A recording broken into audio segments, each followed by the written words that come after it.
চন্দ্রপুর রাজ্যে চলছে একটি প্রাচীন উৎসব, আলোর উৎসব। রাজা বরুণ ও রানী চন্দ্রমুখী প্রজাদের মাঝে ঘুরে বেড়াচ্ছেন। সবাই নাচে গানে ব্যস্ত। ঠিক তখনই রাজপুরোহিত মহার্ঘ বলেন, এই উৎসবের জন্ম হয়েছিল এক আগুনের রত্নকে কেন্দ্র করে। একদিন ছায়ার রাজা নিক্র এই রাজ্য আক্রমণ করেছিল, কিন্তু রত্নের আলোতে সে পরাজিত হয়েছিল। রানীর মুখে তখন একটা চিন্তার ছাপ পড়ে। সেই রাতেই রানী এক পুরনো স্বপ্ন দেখে, আগুনের মাঝখানে একটি রত্ন, আর তার চারপাশে কালো ধোঁয়ায় ঘেরা অন্ধকারে রাজা। সকালে জেগে উঠে সে বলেন, ও ফিরে আসছে। কিন্তু রাজা বরুণ বলেন, এ তো পুরনো ভয়, এখন আর বাস্তব না। রাজপ্রাসাদের বাগানে খেলা করছে ছোট চন্দ্রা, অভয় আর মেঘলা।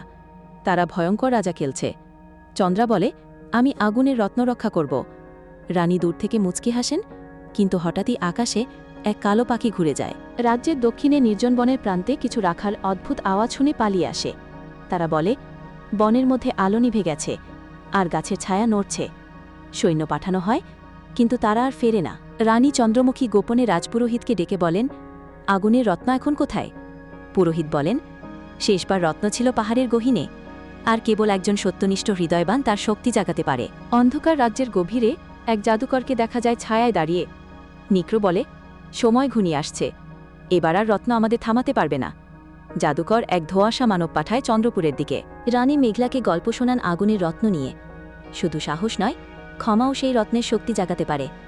মেঘলা বলে, তাহলে আমি একদিন সাহসী হব মা। রানী তাকে জড়িয়ে ধরে। রাজা বরুণ দুর্গের নিচে এক প্রাচীন দরজার কাছে নিয়ে যান রাজপুত্র অভয়কে।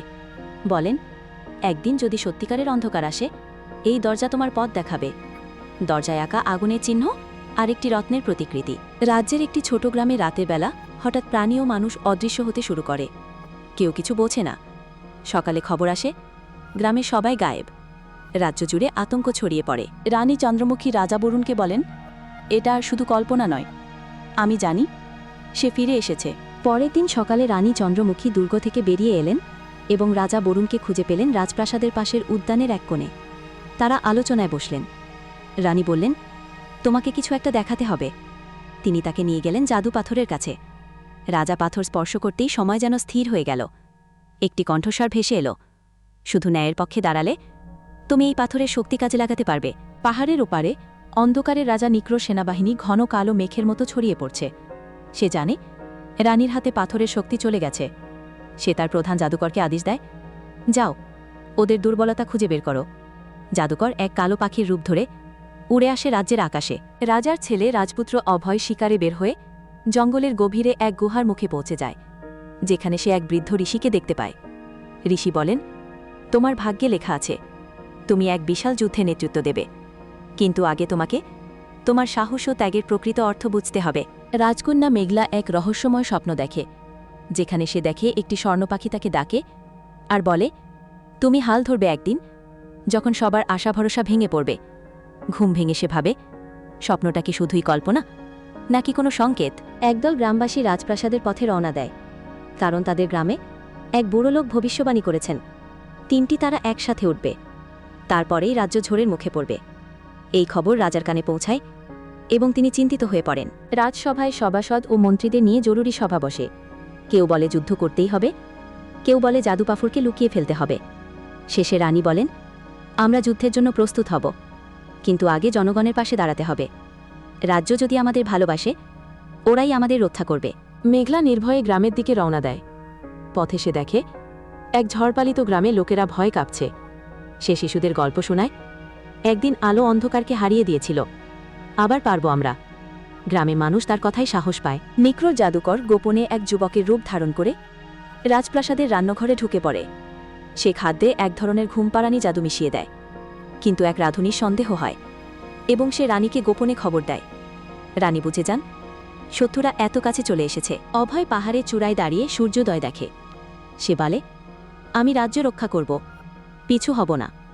মা, আমি আপনার মুখ উজ্জ্বল করব। সে পাহাড় থেকে নেমে আসে হাতে একটি প্রাচীন তলোয়ার নিয়ে, যেটি ঋষু তাকে উপহার দিয়েছে। প্রাসাদের চারদিকে তৈরি হয় যুদ্ধের দুর্গ। সৈন্যরা প্রস্তুতি নেয়। রানী চন্দ্রমুখী নিজের সৈন্যদের অনুপ্রাণিত করেন, এই মাটি আমাদের মা, মায়ের জন্য জীবন দিতে পিছপা হইও না। প্রজারা খাদ্য জল দিয়ে রাজ্য রক্ষায় এগিয়ে আসে। একতা আর সাহস এক নতুন আশার জন্ম দেয়। যুদ্ধের খবর চারদিকে ছড়িয়ে পড়ে, আশেপাশে ছোট ছোট রাজ্য থেকেও লোকজন এসে দাঁড়ায় চন্দ্রমুখীর পাশে। সবাই বুঝে গেছে এই যুদ্ধ কেবল এক রাজ্য রক্ষার নয়, সত্যের পক্ষে দাঁড়ানোর লড়াই। রাজপ্রাসাদের সামনে হাজার হাজার মানুষ মশাল জ্বালিয়ে দাঁড়িয়ে পড়ে। এ যেন সাহসের এক অগ্নিপর্ব। অন্ধকার রাজ্যে নিক্র তার ভয়ঙ্কর অস্ত্রটি প্রস্তুত করছে। কালো কুয়াশা, এটি এমন এক ধোঁয়া যা মানুষের মনে ভয় ঢুকিয়ে দেয়, সাহস কেড়ে নেয়। সে তার জাদুকরকে নির্দেশ দেয় একটি নির্দিষ্ট রাতেই এটি ছেড়ে দেবে, যখন তারা তিনটি একসাথে উঠবে আকাশে। রাজপুত্র অভয় তার ছেলেবেলার 3 বন্ধুকে নিয়ে একটি গোপন শিবির তৈরি করে। এক বন্ধু তীরন্দাজ, এক যোদ্ধা, আরেকজন বুদ্ধিমান পরিকল্পনাকারী। তারা রাত দিন কৌশল চর্চা করে। তারা জানে বড় যুদ্ধ আসছে, আর একা রাজপুত্র সব সামলাতে পারবে না। জাদু পাথর আবার আলো ছড়াতে শুরু করে। রানী পাথরের কাছ থেকে বার্তা পান এক বীর আর এক বীরাঙ্গনার মিলনেই জাগবে সম্পূর্ণ শক্তি। রানী বুঝতে পারেন হয়তো মেঘলা আর অভয়, তাদের ভেতরে লুকানো রয়েছে রাজ্যের ভবিষ্যৎ। এক রাতে রাজকন্যা মেঘলার স্বপ্নে আবার স্বর্ণপাখিটিকে দেখে। এবার সে বলে, শুধু সাহস নয়, ক্ষমাও হবে তোমার শক্তি। সে জেগে ওঠে, সিদ্ধান্ত নেয় যে গ্রাম বালক ভুল করেছে তাদেরও পাশে দাঁড়াবে। আর তখনই মেঘলার চোখে সত্যিকারের নেতৃত্বে দীপ্তি আসে। যুদ্ধের আগের রাত, পুরো রাজ্য নিস্তব্ধ। রানী প্রাসাদের ছাদে দাঁড়িয়ে চাঁদের দিকে তাকিয়ে থাকেন। অভয় পিতার সঙ্গে আলাদা হয়ে প্রহরীদের নিয়ে পাহাড়ি পথে যায়। মেঘলা মন্দিরে প্রার্থনা করে। সবাই জানে আগামীকাল হয়তো অনেক কিছু বদলে যাবে। রাতের আকাশে 3টি তারা একসাথে উঠলেই নিক্রোর জাদুকর কালো কুয়াশা ছড়িয়ে দেয়। পুরো রাজ্য ঢেকে যায় ঘন ধোঁয়ায়। মানুষ বিভ্রান্ত, সৈন্যরা পথ ভুলে যায়। কিন্তু সেই সময় পাথর থেকে এক আলো ছুটে আসে। রানী সেই আলো ধরে রাখেন, আর তা দিক নির্দেশনা দিতে থাকে সব সৈন্যদের। এক পাহাড়ি ফাঁদে নিক্রোর দানবিক সৈন্যদের হাতে আটকা পড়ে রাজ্যের একটি অংশ। অভয় নিজের জীবন ঝুঁকিতে ফেলে সেই ফাঁদে ঝাঁপ দেয়।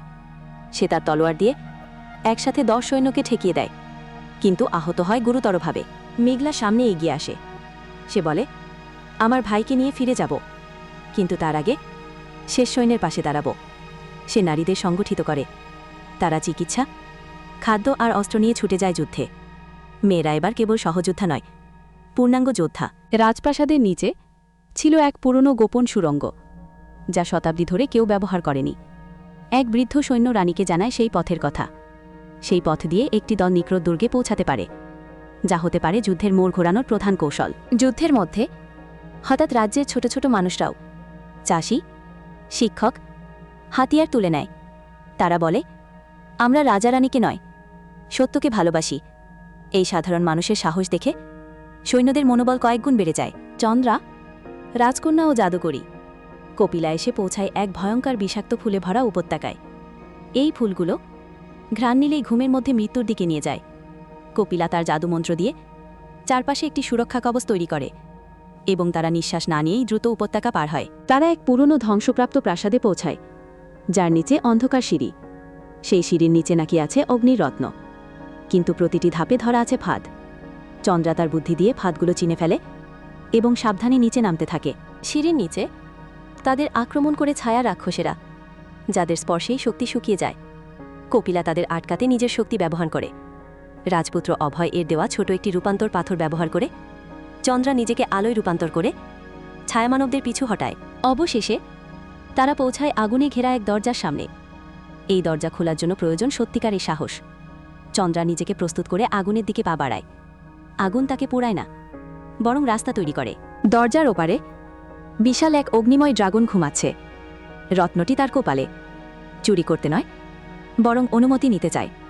সে ড্রাগনের সামনে গিয়ে মাথা নিচু করে বলে, আমি আমার রাজ্য রক্ষার জন্য এসেছি। ড্রাগনের মন গলে যায়। ড্রাগন সম্মতি দেয়। চন্দ্রা রত্ন ছোঁয়ার সঙ্গে সঙ্গে তার চারপাশে আগুনের মুকুট তৈরি হয়, যা তাকে রাজ্য রক্ষা করার অদ্ভুত শক্তি দান করে। কপিলা আনন্দে কেঁদে ফেলে। চন্দ্রা এখন সত্যিকারের রক্ষাকর্ত্রী। ফিরে আসার পথে একবারে শান্ত দৃশ্যের মাঝে এক পরিচিত মুখ, রাজমন্ত্রী কর্ণ। সে আসলে চন্দ্রপুর ধ্বংস করতে চাইছে। সে রত্ন চায় নিজের ক্ষমতার জন্য। কপিলা ও চন্দ্রা লড়াই শুরু করে। কর্ণ ও কপিলার মধ্যে শুরু হয় ভয়ঙ্কর জাদুর যুদ্ধ। চন্দ্রা আগুনের রত্ন দিয়ে কর্ণের ছায়ামুখোশ ভেঙে ফেলে। কর্ণের আসল মুখ বেরিয়ে পড়ে। চন্দ্রার হারানো কাকা, রাজা বীরেন্দ্রের ছোট ভাই, যে সিংহাসনের জন্য লোভে অন্ধ। চন্দ্রা ফিরে আসে চন্দ্রপুরে, কপিলাকে পাশে নিয়ে। আগুনের রত্ন তার মুকুটে শোভা পাচ্ছে। রাজ্যের জনগণ আনন্দে তাকে রাজরানী ঘোষণা করে। চন্দ্রা ঘোষণা দেয়, আমার রাজ্য হবে সাহস, সম্মান আর ন্যায়ের এক উধাম। গল্প শেষ হয় চন্দ্রার রাজত্বের প্রথম রাতে। চন্দ্রার মাথার মুকুটের আলো সমস্ত ছায়ার মৃত্যু ঘটায়।